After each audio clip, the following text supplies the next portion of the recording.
Part 1. You will hear the secretary of a social club telephoning a tourist information office to get information for a group visit to the town of Tidborough. First, you have some time to look at questions 1 to 6.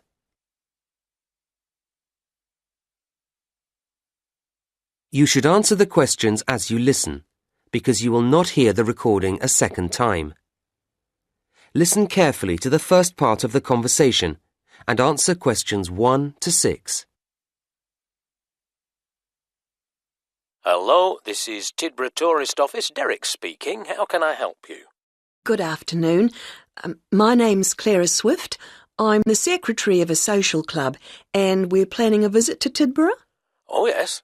So I'd like to ask you some questions, if I may, to help with our plans. Of course. We're here to help. Now, we're thinking of staying in the youth hostel, as we'll be a group and it's quite cheap. Yes, and comfortable too. But could you tell me how far outside the centre it is? Oh, it's not too bad. It's only 1 kilometre from the station, which is very convenient, and 2 kilometres from the very centre of town. There's a frequent bus service. That doesn't sound too bad. Actually, I've tried phoning them but had no reply. You can check out everything you need to know if you go to www.cheapstay.com. That's their own site. It's quite new. And you could email them with your requirements directly from it. Oh, that sounds good, thank you. We'll be staying in the 3rd week of March. Will there be any special events going on then? Yes, that includes the 22nd, doesn't it? Good. That's when the street festival is held. It's great fun. Lots going on. It's held every year. OK. And when that's finished, if you've any energy left, you and your group might enjoy a concert we're putting on.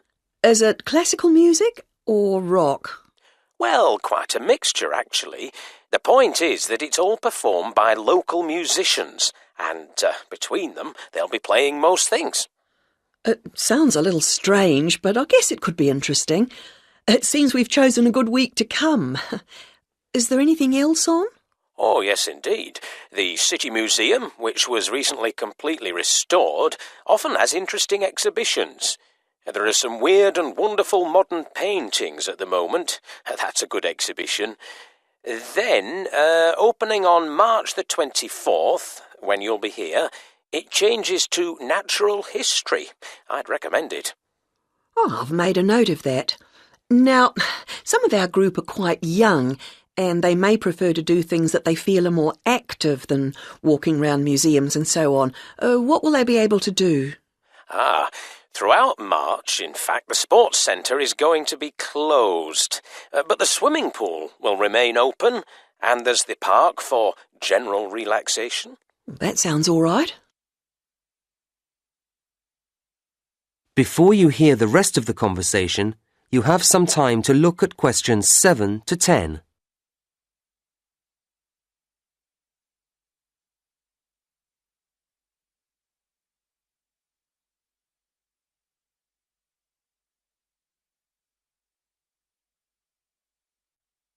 Now listen and answer questions 7 to 10. And were you planning to go on any excursions while you were here? Yes, I was going to ask you. I gather there's a very picturesque train journey out along the coast? The Beach Express. Yes, it's lovely. It's an old-fashioned train. Not an express at all, in fact, but it chugs along, giving you marvellous views. Does it go often? No, it's just a tourist special, really. But it sets off in the morning at 9:30, and it's very popular, so I'd get there no later than 9:15 if I were you. The station opens at 9, so you can get a coffee or something while you wait. It sounds lovely. And for tickets? Well, as I say, it may be crowded at the station, so it's probably more convenient to get them beforehand from us at the tourist office. The youth hostel may sell them too. You'd have to check that. OK, I will, thanks. How much are tickets? £5, although students get 20% off. And if there are more than 10 of you travelling together, You get 15% off, so it's very reasonable. Yes, that's not too bad. And is it a long ride? Not really. I think it's about 3 hours actually in the train. You'll be back for lunch about 4 hours later. It stops twice for half an hour so you can stretch your legs, have a little stroll on one of the beaches. I see. Well, you've been very helpful. Thank you. Not at all. I hope you enjoy your visit. Contact us any time.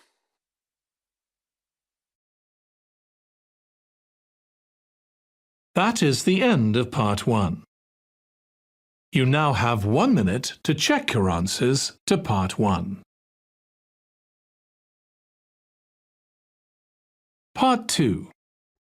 You will hear a director of Hawkins, a large department store, giving an introductory talk to a group of temporary staff on their first day at the company. First, you have some time to look at questions 11 to 13.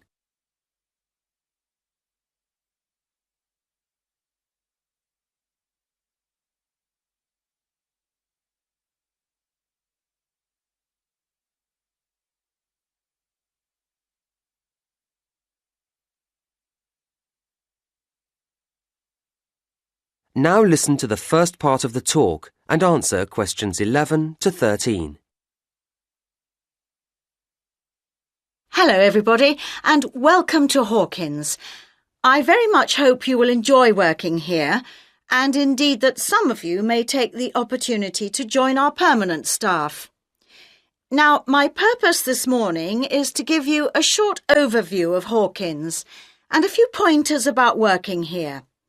Then I'll hand over to Celia, Head of Human Resources, to begin the training proper.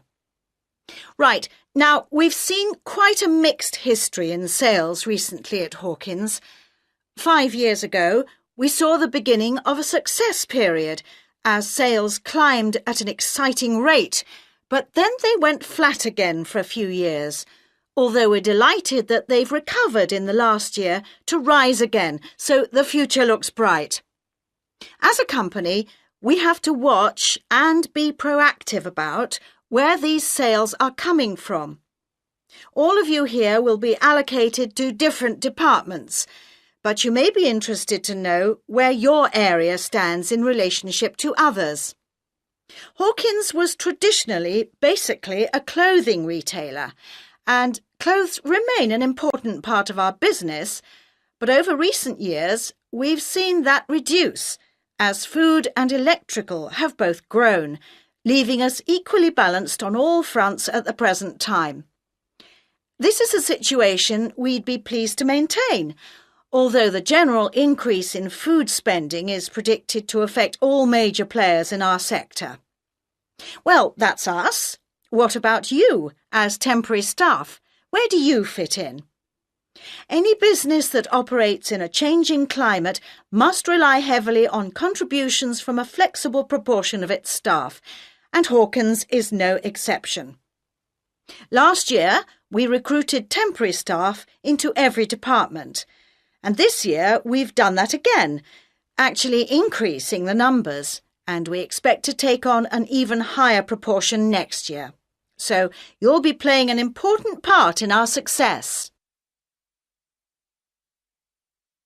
Before you hear the next part of the talk, you have some time to look at questions 14 to 20.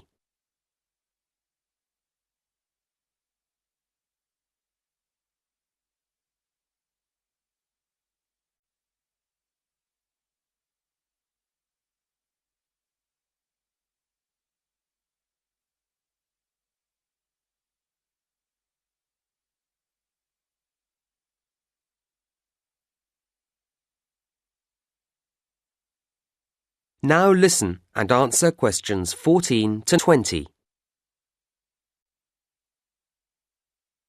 We regard the Hawkins approach to the retail business as something special.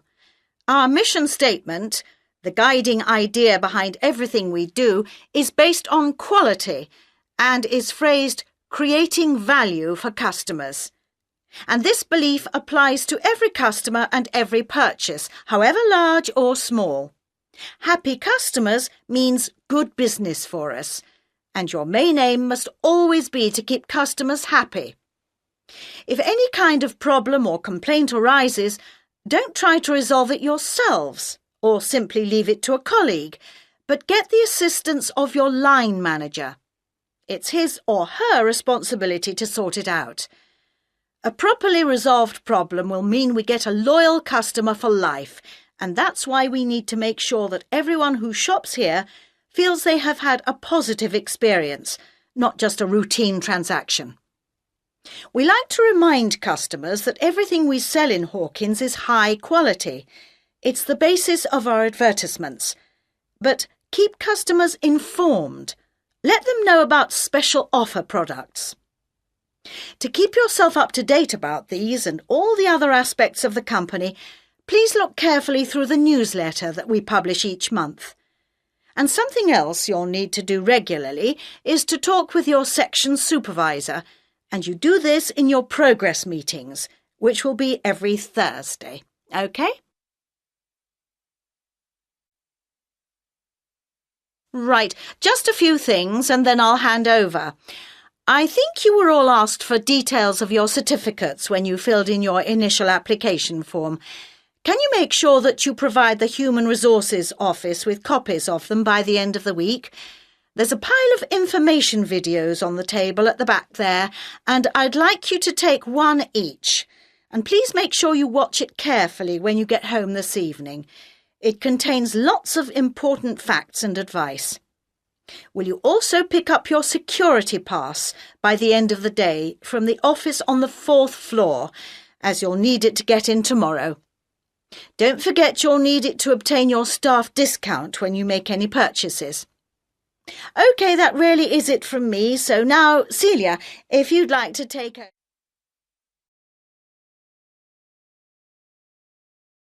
That is the end of part 2.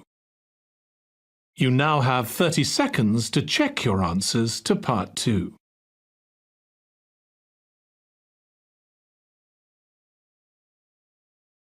Part 3. You are going to listen to a conversation between 3 university students, Alice, Paul and Michelle. They are discussing various aspects of an upcoming biology assignment. First, you have some time to look at questions 21 to 26.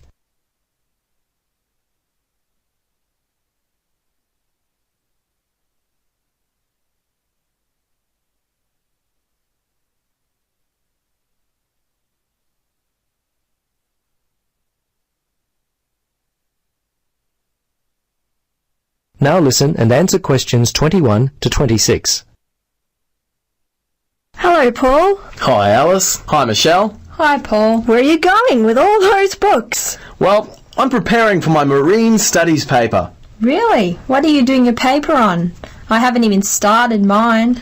Well, since I've always been interested in communication, I wanted to take a closer look at how aquatic animals communicate. Communicates? Really, Paul? You think that's interesting? Well, yes, Alice. Actually, it's been much more interesting than I had expected it would be. I'm finding the information fascinating. I bet you'd be surprised at some of the things I've learned. Yeah, like what?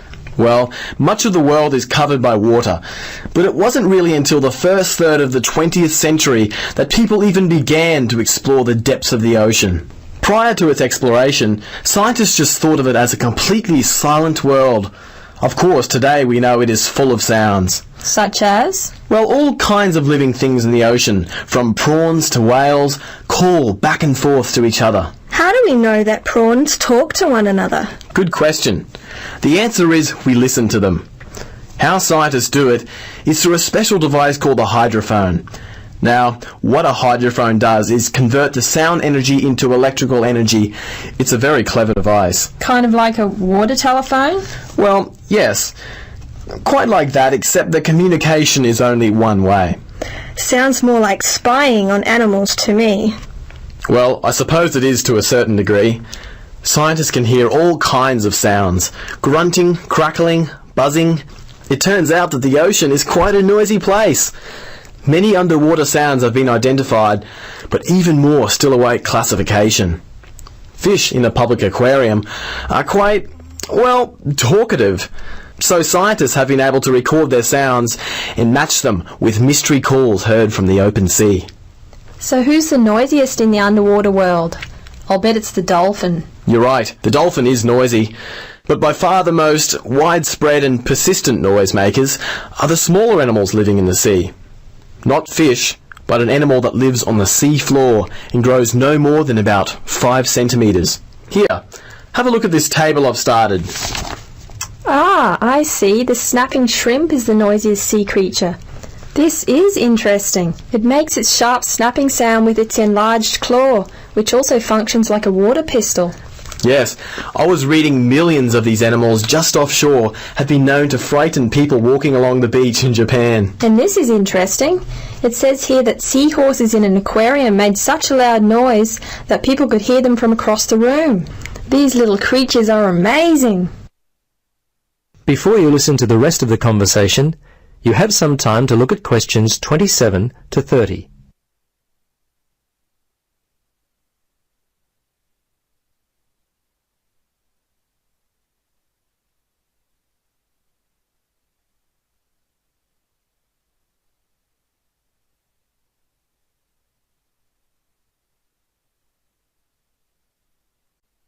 Now listen and answer questions 27 to 30.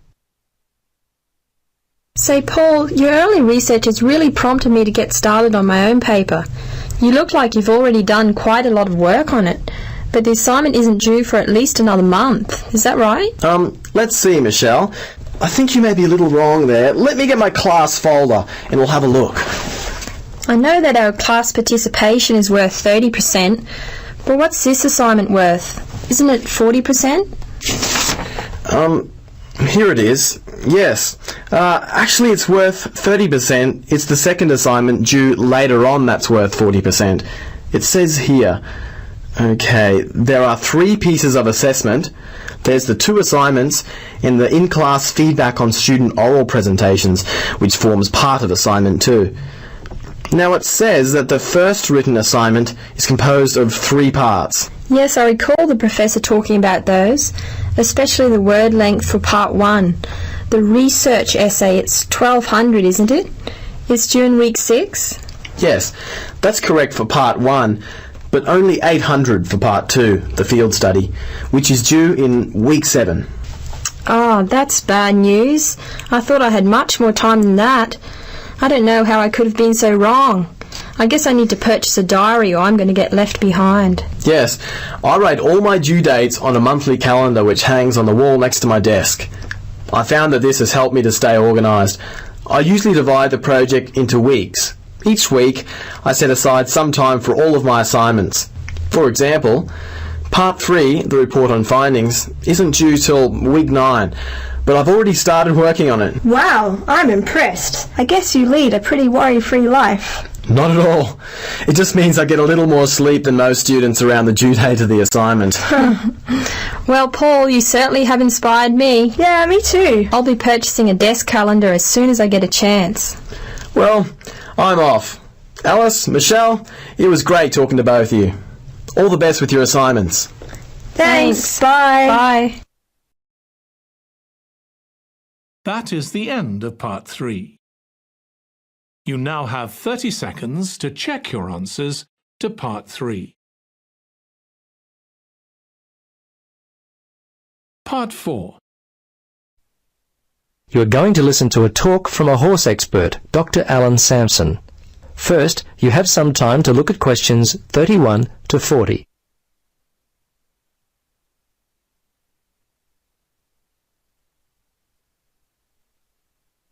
Now listen and answer questions 31 to 40.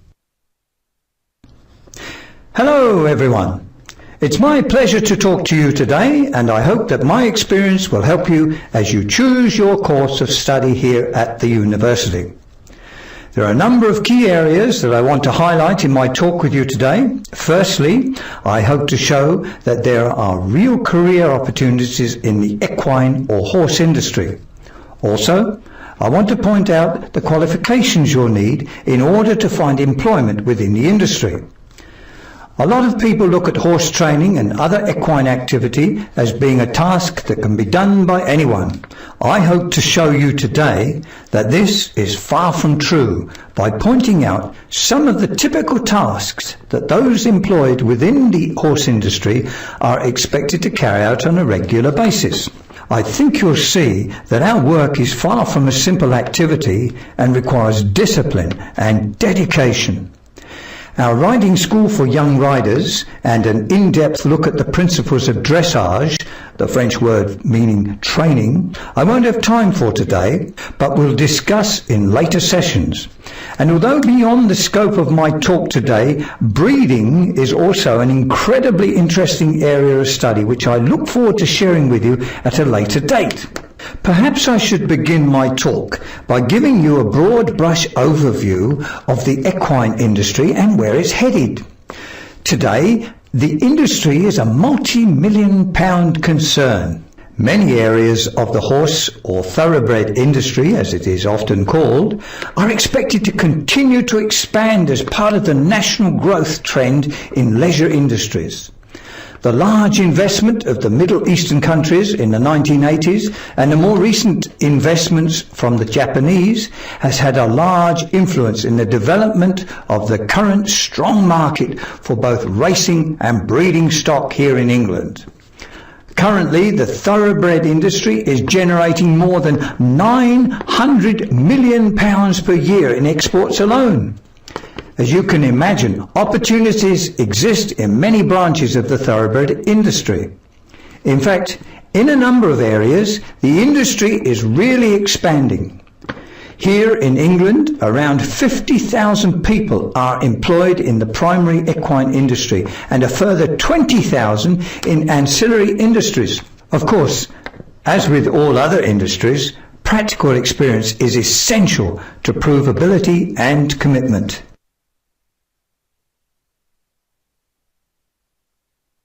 Although I said the employment outlook for those working in the equine industry is favourable, employers are increasingly looking for more experience and higher qualifications.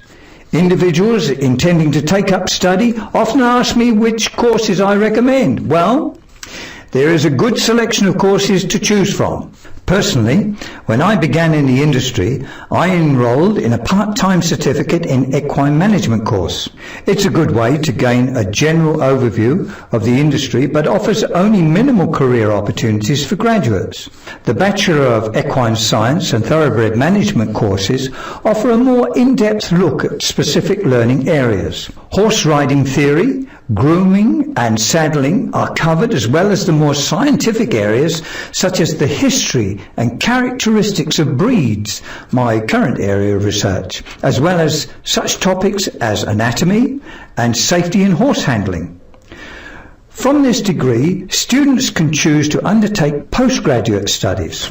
By far, the two most common employment areas for university graduates within the equine industry is equitation, which is, by definition, the act or art of riding a horse, and horse training and management, which involves such diverse activities as instruction, stable upkeep, and horse show entries. For those of you looking for long-term, secure employment within the industry, I recommend undertaking some kind of educational coursework. These days, just to be a stable hand, job seekers are presenting with college certificates which are increasingly becoming the minimum level of education. Working in racehorse stud management, grassland management and equine exercise and nutrition requires a Bachelor of Science, and no longer will the bachelor's degree suffice when it comes to specialised equine health and research. Only postgraduates or PhDs are now finding employment in these kinds of areas. I'd now like to take a brief look at the degree to which...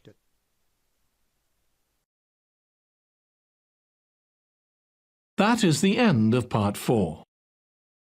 You now have 1 minute to check your answers to part 4.